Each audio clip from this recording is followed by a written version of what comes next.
Welcome back to Rennie's YouTube channel, my angels. Today, I'm gonna react WW2 second Sino Japanese war 1941-1945. Yeah! Rennie's Japanese doesn't really know about Japanese history, especially for the war. Don't forget before I started fun video. Here we go! China in 1942.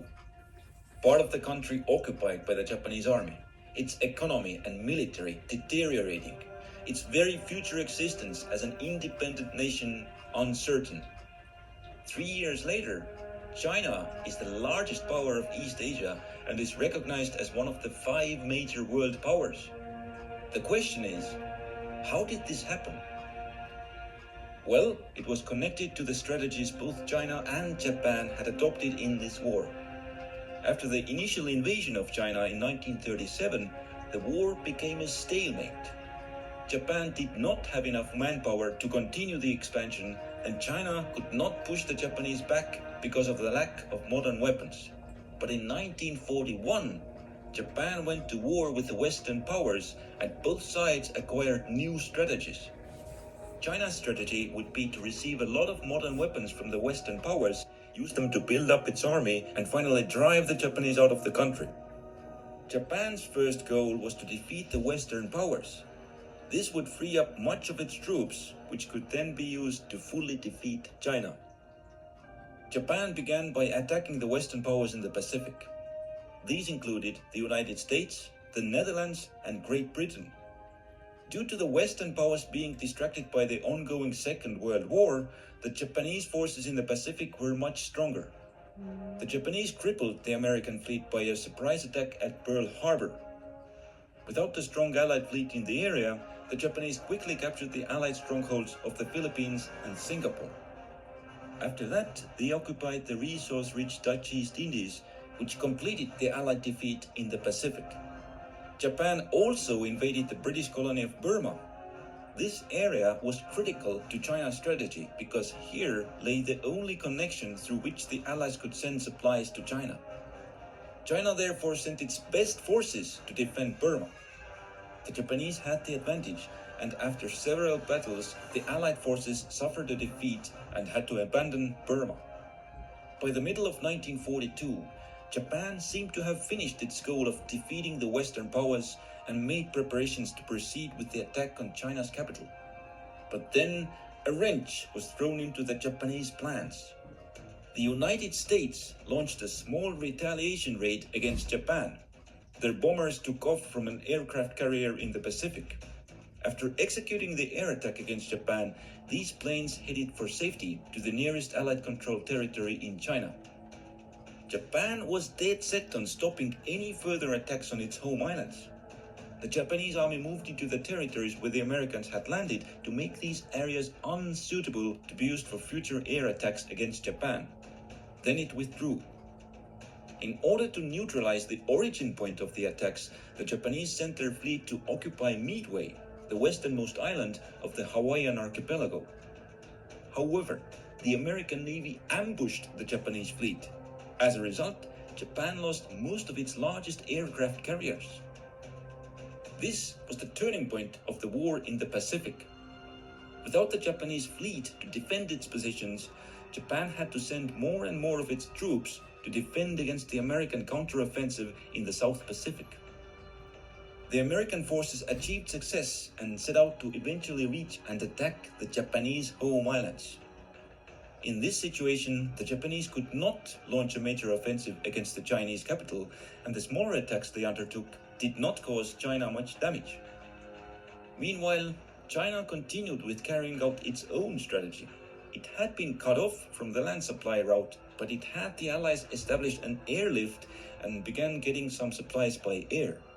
However, it was a very small amount, not enough to equip a large part of its army with Allied supplies.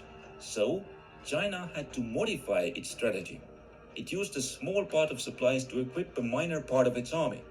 But most of the equipment was used in building up the Allied Air Force in China, which could deliver damage to Japan with less supplies than the army. As the war entered the year 1944, the Japanese situation in the Pacific had deteriorated further, so they decided to change their strategy. At first, controlling China was an important objective for Japan, But now Japan needed to use all of its resources to stop the United States in the Pacific. Therefore, it conceded many areas in North China to the Chinese communists and pulled its garrisons out from these territories. Japan prepared to launch a major offensive against the Chinese army. But how would the offensive in China help the Japanese in the Pacific? Well, we'll get to that. China's strategy was focused on getting more Allied supplies, and for this reason its best units were in Burma and could not defend against the Japanese offensive. The Allied air forces in China could not stop the Japanese land offensive. Meanwhile, the largest part of China's ground forces had not received Allied supplies and was in the weakest shape it had ever been in the war. As the first step, the Japanese cleared the railway heading south. Sometime later, the Japanese extended their defensive perimeter further to neutralize an Allied airfield.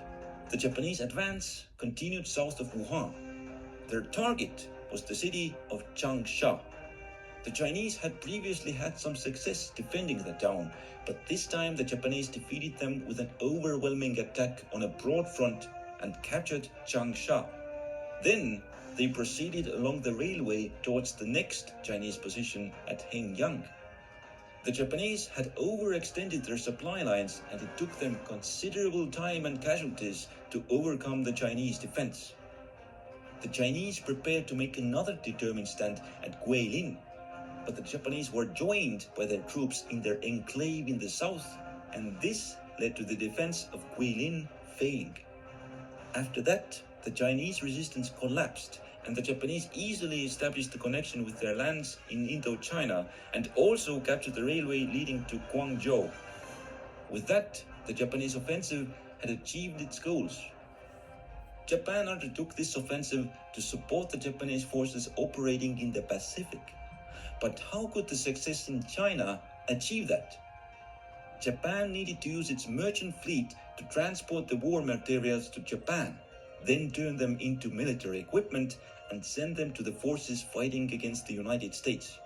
But the Americans were sinking a lot of Japanese shipping, which weakened the Japanese ability to resist the American offensive. Part of the sinking was done by the Allied air forces operating from China. As a result of the recent offensive, the Japanese had occupied the air bases in the area and had thus seriously reduced the danger coming from this direction. In order to lessen the danger from the American submarines, the Japanese opened a land route to Southeast Asia, which made this traffic immune from the submarine threat. Despite the success Japan had in China, its situation in the Pacific continued to deteriorate. Meanwhile, China continued to carry out its strategy.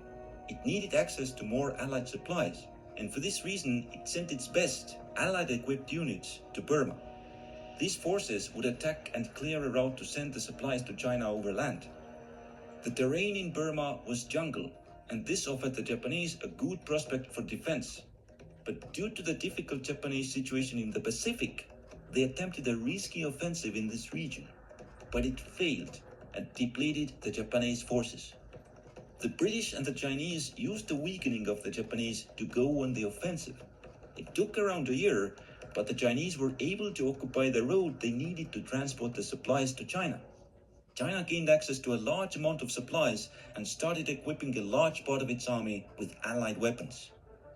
This was appropriate timing, because by the middle of 1945, the Americans were approaching the Japanese home islands and the Allies were preparing to launch the final offensive to bring about the ultimate downfall of Japan.